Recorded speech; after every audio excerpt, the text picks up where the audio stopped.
चांद हमारा मामा है और अम्मी का है भाई। ये बात अभी तक समझ ना आई, ना अम्मी ने समझाई।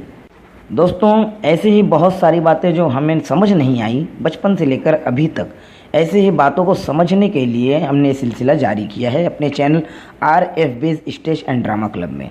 दोस्तों, अगर आपने अब तक हमारा channel RFB's stage and drama club को सब्सक्राइब नहीं किया है तो प्लीज़ सब्सक्राइब कर लें, ताकि हमारी तरफ से अपलोड किया जाने वाला हर नया वीडियो सबसे पहले आपको मिल सके। दोस्तों, ये सवाल बड़ा ही आसान सा है और बच्चों की तरह सवाल है कि चांद को मामू क्यों कहा जाता है, और ये बात हमें अभी तक समझ क्यों नहीं है और अम्मी ने भी हमें समझाई नहीं।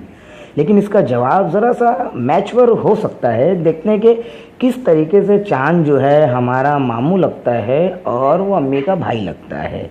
दोस्तों, अक्सर आपने अपने एतराफ़ में या कई महफ़िलों में, मजलिसों में और कई बड़े बुज़ुर्गों की बातचीत में अक्सर ये सुना होगा कि कोई मियाँ बीवी है और जो शख्स है, जो शौहर है, तो उसका साला जो है उसे बड़ा अजीज़ होता है कि उसे कोई कुछ कहे ना, कुछ बोले ना, कोई डांटे ना, नहीं वो भाई बहुत अच्छा है, और हमेशा वो अपने साले साहब की साइड लेता है।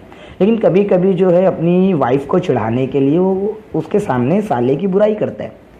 तो इस बात को लेकर वो समझ नहीं पाती कि ये सिर्फ मुझको छेड़ रहे हैं, बल्कि वो पलट कर जो है बहुत ज़्यादा जो है गुस्से में आ जाती, क्योंकि भाई की बहुत ज़्यादा लगती है।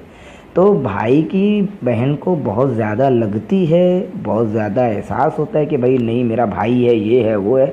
वो अपने भाई को बड़ा अजीज़ रखती है, इसलिए जो है वो अपने भाई को चांद जैसा समझती है, बल्कि चांद ही समझती है। इसलिए उस बीवी के जो बच्चे होंगे तो भाई वो चांद तो ऑटोमेटिक उनका मामू हो गया और वो उसके भांजे हो गए।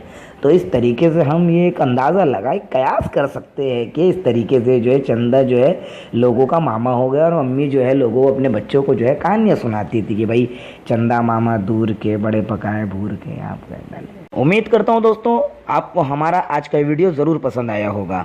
सो प्लीज़, अगर आपने अब तक हमारा channel RFB's stage and drama club subscribe नहीं किया है सो प्लीज़ सब्सक्राइब कर ले, ताकि हमारी तरफ से अपलोड किया जाने वाला दिलचस्प वीडियो सबसे पहले आपको मिल सके।